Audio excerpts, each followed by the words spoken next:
Hello, this is Megha Pandre, and today we will be doing the third part of the figure of speech. And today, the new definitions of figure of speech we will be doing is onomatopoeia and understatement. But before we move on with the onomatopoeia and understatement, we will go through the exercise which I have given in the last part, in the second part, with that of personification, alliteration, and repetition. First, we will solve the exercise of this, and then we will continue with the definition of onomatopoeia and understatement. And here we continue.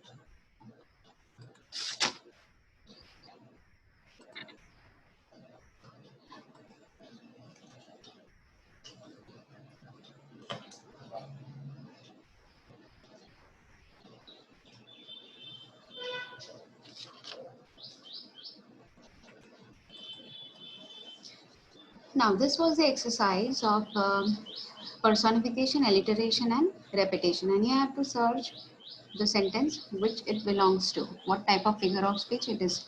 My flowers were begging for water. Now here flowers are given the ability to act like humans, to ask for water. So it is a personification sentence. Next is frogs frequently frolic in fresh water. So here f, wherever you can see. So for that reason, alliteration. So these are the f consonant sounds are being used. For that reason, it is an alliteration. I felt happy because I saw the others were happy and because I knew I should feel happy, but I wasn't really happy.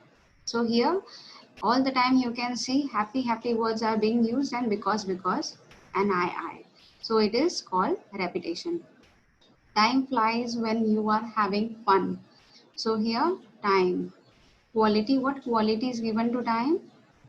Flies when you are having fun. So personification. A big bully bounced the ball at the backyard barbecue. So here b, everywhere you can see. For that reason it is an alliteration. Consonant sound is being repeated. Next is my alarm clock yells at me to get out of the bed every morning. So here alarm clock is given the quality of human beings to yell. So for that reason, it is a personification. Now, these are some of the definitions we will be doing is onomatopoeia. Now, is when a word describes a sound and actually mimics the sound of that particular object. An object is given and along with it, a mimic sound is also is related with it, or action it refers to when it is spoken. Here, onomatopoeia appeals to the sense of hearing and the writer uses it to bring a story or poem to life in the reader's head. It can also help to add a touch of fun or emotions to a piece. So here, when this mimic sound is being used in a sentence with a related object, that is called onomatopoeia. So here are some of the examples of onomatopoeia. I heard a knock at the door. So here, knock related with door. The owl hoots. So here, onomatopoeia. Ding dong, there was someone at the door. So door and ding dong. So for that reason, onomatopoeia. The bird fluttered his wings and flew from the cage. So here, fluttered, bird and fluttered. So the sound. So for that reason, it is an onomatopoeia. I hope you have understood with the definition and some of the examples. Okay, so here we will move ahead with the next figure of speech, that is understatement. Understatement is the deliberate description of something in a way that makes it seems less important than it actually is. Understatement can be used to variety of reasons, but most often is done to create irony. Now, understatement is the opposite of hyperbole. Hyperbole, now here understatement and hyperbole are used, is the opposite of both, which is deliberate. Intentionally deliberate means which is done intentionally on purpose exaggeration. Okay, so we will move on with some of the examples which will help you to identify the understatements. Now here, examples of understatements are deserts are sometimes hot, dry and sandy. Not sometimes, they are always. Deserts are hot, dry and sandy. So here deserts are being compared as if sometimes they must be but deserts are always hot, dry and sandy. So here describes the deserts of the, describing the deserts of the world. He is not too thin. Now here describing an obese person, that he is not too thin. It rained a bit more than usual.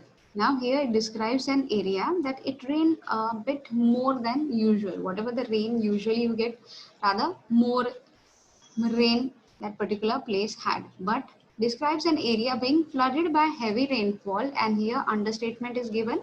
It rained a bit more than usual.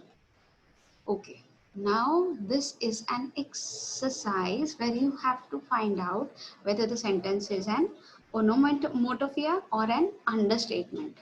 Okay, Mumbai is not the cheapest place in the world. It was okay. The flag flipped in wind. Jement murmured the answer under his breath. Getting hit by a speeding car might leave a mark. Okay, these are the some of the sentence. Maybe you must have obviously must have got the answers. You must have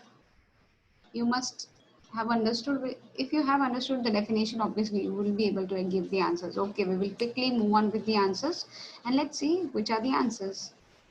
Okay, Mumbai is not the cheapest place in the world. Instead of saying Mumbai is expensive, that is an understatement. So this statement is an understatement. Instead of saying Mumbai is expensive, here it is being told that Mumbai is not the cheapest place in the world.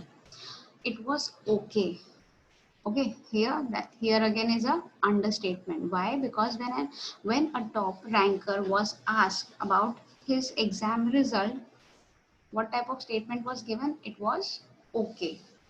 The flag flipped in wind. So onomatopoeia. Why? Because the sound or mimic sound is being made by the flag is flip sound.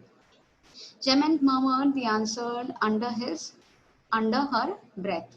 So again, onomatopoeia because murmuring sound, mimic sound is being made by Janet. Getting hit by a speeding car might leave a mark. So again, understatement when a car is being hit.